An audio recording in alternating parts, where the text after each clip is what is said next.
Today we're going to talk about the consignment accounting. Why? Because the consignment accounting is a type of transaction really can showcase the complexity of revenue recognition.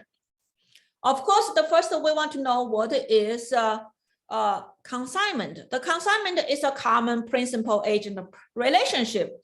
And in this case, the manufacturers or the wholesalers, they are the consignor. They will deliver the goods, but they still keep the title until they are sold.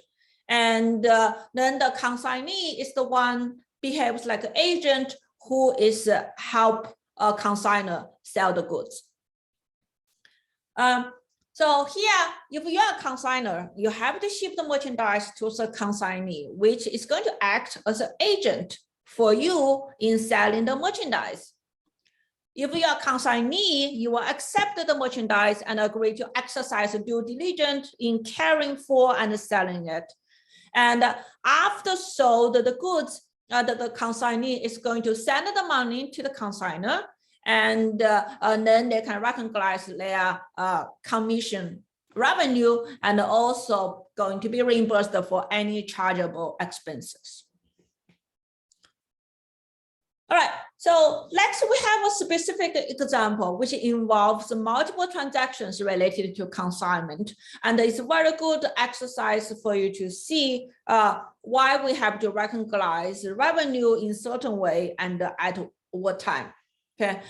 Again, before we start, let's just refresh some basic principle of revenue recognition, which is first, the expense should be recognized by using matching principle, which means we match the expense to the revenue in the time when we recognized. And also we recognize the revenue when you finish your performance obligation. Okay, so it's not like you receive cash or you pay cash. It's really to do with did you finish your performance obligations, and can we match the expenses to the revenue? All right, let's take a look at this example. You have Nakayama Corporation, which consigns the goods to banana stores, and the consignment commission is 10%. So in this case, Nakayama Corporation is the consignor, and banana stores is the consignee. All right, Nakayama Corporation ships the merchandise costing $36,000 on consignment to banana stores. So 36,000 here is the cost of the goods. Okay. All right, Nakayama Corporation then pays $3,750 for freight cost, and the banana stores to promote the goods also paid $2,250 for advertising, and this $2,250 is reimbursable from Nakayama Corporation. So at the end, banana stores has sold 2/3 of the consigned merchandise for $40,000 cash. Then the banana stores notified Nakayama Corporation of the sales, keep 10% as commission, and also send the cash to the Nakayama Corporation. So the question for you is, what are the journal entries that the consignor and the consignee make to record all these transactions?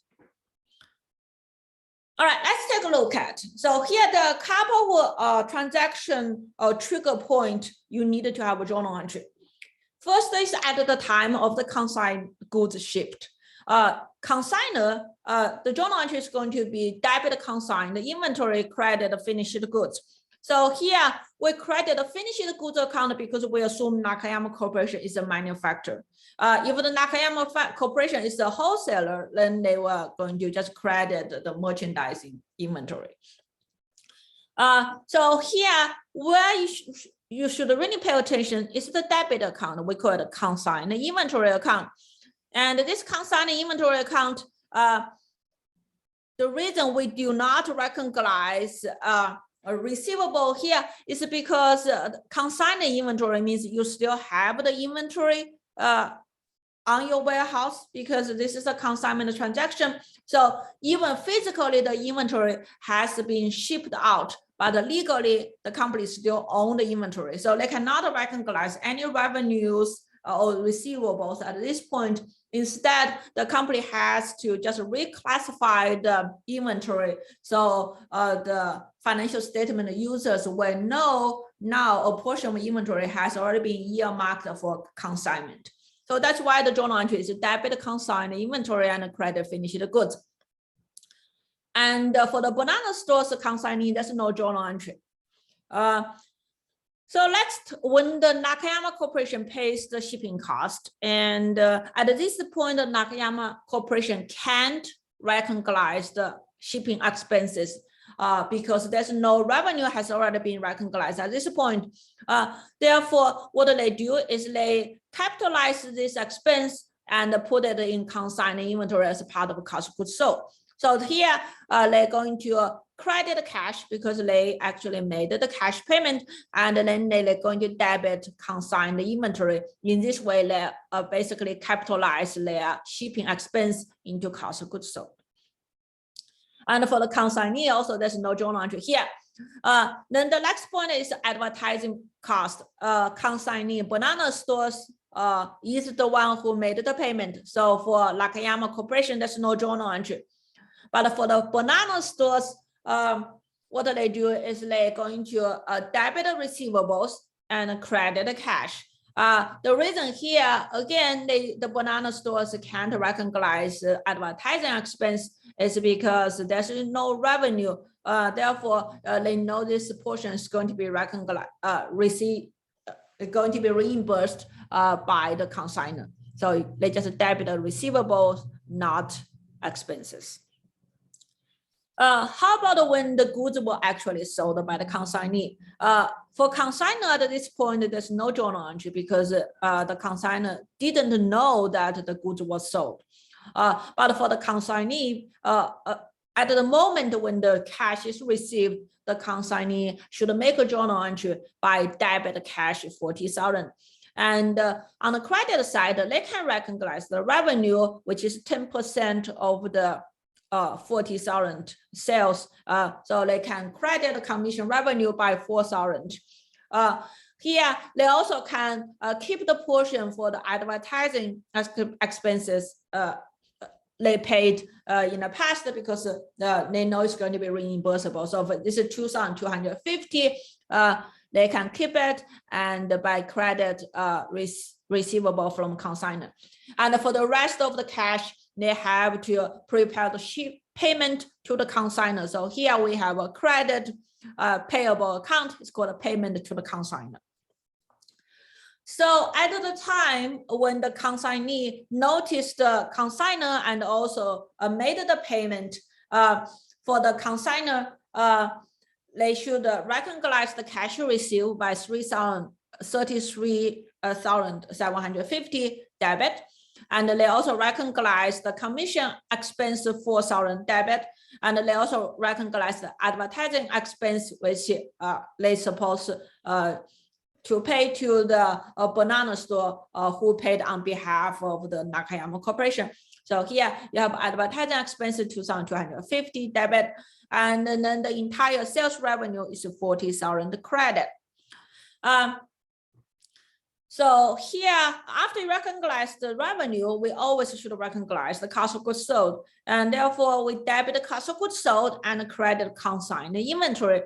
Here, the cost of goods sold is only 26,500. How did I get this number? Just remember at the beginning, the consigned inventory has a $36,000 balance. Then you add 3,750 to consigned inventory after you paid the shipping cost.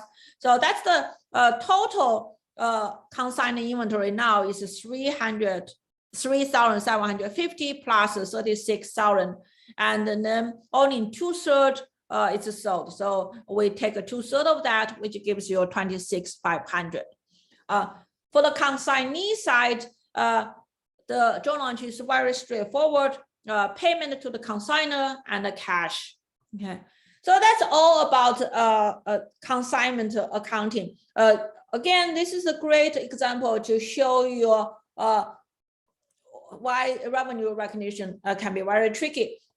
The common place for students make mistakes is at the time of consignment, they recognize the sales for the consignor. And also at the time when the shipping cost paid or advertising cost paid, and they recognize the expenses. And also another common problem the student have is when they calculate cost of goods sold, they forgot the freight cost, which has already been capitalized into consigned inventory.